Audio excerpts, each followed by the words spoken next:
Maka timbullah kelaparan di negeri itu.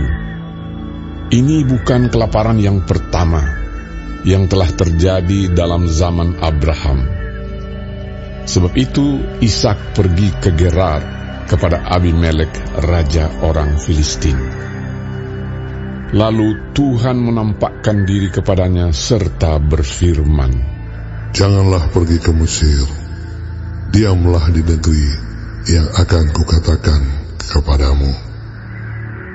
Tinggallah di negeri ini sebagai orang asing, maka aku akan menyertai engkau dan memberkati engkau. Sebab kepadamulah dan kepada keturunanmu akan kuberikan seluruh negeri ini, dan aku akan menepati sumpah yang telah kuikrarkan kepada Abraham, ayahmu.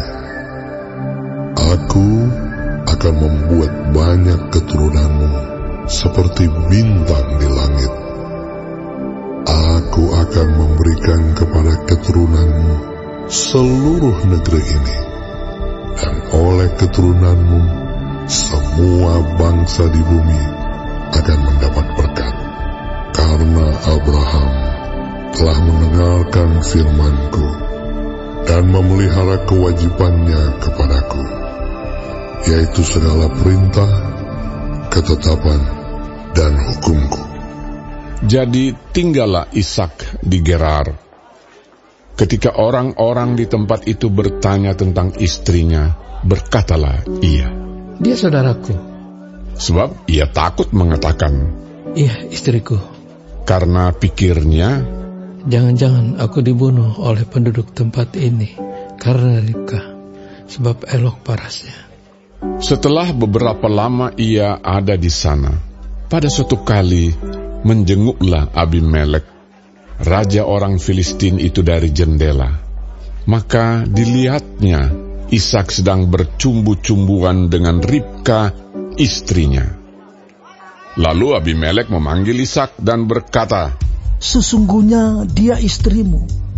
Masakan engkau berkata, dia saudaraku?" Jawab Ishak kepadanya, "Karena pikirku, jangan-jangan aku mati karena dia." Tetapi Abimelek berkata, "Apakah juga yang telah kau perbuat ini terhadap kami? Mudah sekali terjadi. Salah seorang dari bangsa ini tidur dengan istrimu, sehingga dengan demikian engkau mendatangkan kesalahan atas kami." Lalu Abimelek memberi perintah kepada seluruh bangsa itu, "Siapa yang mengganggu orang ini atau istrinya, pastilah ia akan dihukum mati." Maka menaburlah Ishak di tanah itu, dan dalam tahun itu juga ia mendapat hasil 100 kali lipat, sebab ia diberkati Tuhan. Dan orang itu menjadi kaya, bahkan kian lama kian kaya, sehingga ia menjadi sangat kaya. Ia mempunyai kumpulan kambing, domba, dan lembu sapi, serta banyak anak buah, sehingga orang Filistin itu cemburu kepadanya. Segala sumur yang digali dalam zaman Abraham, ayahnya, oleh hamba-hamba ayahnya itu, telah ditutup oleh orang Filistin dan ditimbun dengan tanah. Lalu kata Abimelek kepada Ishak, "Pergilah dari tengah-tengah kami, sebab engkau telah menjadi jauh lebih berkuasa daripada kami." Jadi pergilah Ishak dari situ, dan berkemahlah ia di lembah Gerar, dan ia menetap di situ. Kemudian Ishak menggali kembali sumur-sumur yang digali dalam zaman Abraham, ayahnya, dan yang telah ditutup oleh orang Filistin sesudah Abraham mati.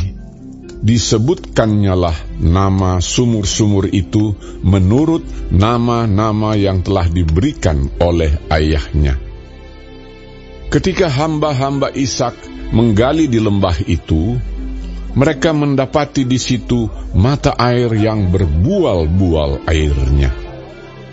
Lalu bertengkarlah para gembala Gerar dengan para gembala Ishak. Kata mereka, "Air ini kepunyaan kami. Dan Ishak menamai sumur itu Esek, karena mereka bertengkar dengan dia di sana. Kemudian mereka menggali sumur lain, dan mereka bertengkar juga tentang itu. Maka Ishak menamai sumur itu Sitna.